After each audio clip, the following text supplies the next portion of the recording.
You ask Tiger to solve.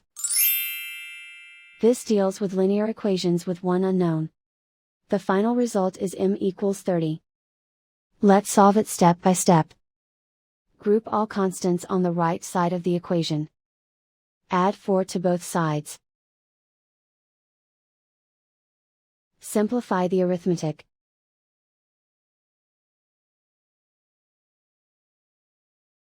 Isolate the m. Multiply both sides by 3. Group like terms.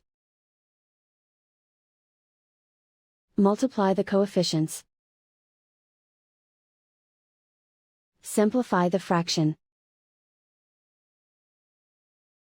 Simplify the arithmetic. And so the final result is m equals 30.